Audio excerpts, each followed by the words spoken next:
Mon mari passait toutes ses nuits à l'intérieur du puits. Mariama était l'image même du bonheur. Belle, douce, respectée, elle vivait dans une grande maison au cœur de la ville, avec son époux Idriss, un homme d'affaires prospère et admiré de tous. Leur union faisait rêver. On disait qu'ils s'étaient retrouvés comme deux âmes promises. À chaque fête, ils arrivaient main dans la main, parés de vêtements somptueux. Idriss au port noble, Mariama rayonnante dans ses boubous de soie. Ils semblaient bénis. Tout ce qu'ils touchaient fleurissait. Leurs affaires prospéraient, leurs maisons étaient pleines de rires et de musique. Pour leurs voisins, ils représentaient l'image parfaite du couple idéal.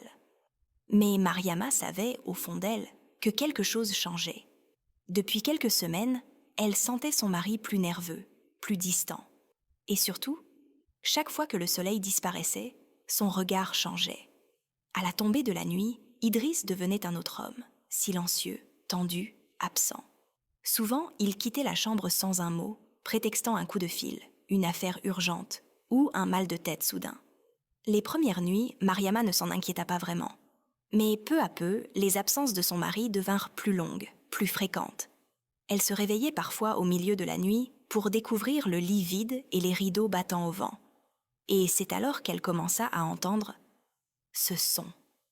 Un bruit glissant, presque humide, qui traversait le couloir comme si quelque chose rampait lentement sur le sol. Elle se levait, allumait la lampe, mais ne voyait rien. Seulement cette sensation étrange d'être observée, suivie, respirée. Une nuit, en se réveillant, elle découvrit quelque chose d'encore plus dérangeant. La chemise d'Idriss, soigneusement pliée au pied du lit. Comme s'il s'était dévêtu avant de disparaître. Mariama s'assit sur le matelas, le cœur battant. Le silence de la maison semblait lourd, presque vivant. Elle voulut appeler son mari, mais sa gorge se serra. Au fond d'elle, elle sentit une peur qu'elle ne pouvait pas expliquer. Les jours suivants, Idriss fit comme si de rien n'était. Il riait, parlait tendrement, l'enlaçait même comme avant. Mais Mariama n'était plus tranquille. Un soir, elle osa lui demander « Mariama, Idriss, où vas-tu la nuit quand je dors ?»« Idriss, je ne vais nulle part, mon amour.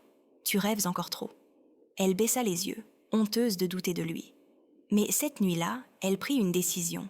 Elle découvrirait la vérité. Car dans son cœur, une certitude grandissait.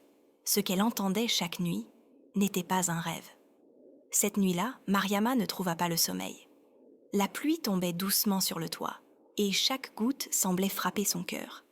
Idriss, lui, dormait à moitié tourné vers la fenêtre. Mais quand l'horloge du salon sonna minuit, il ouvrit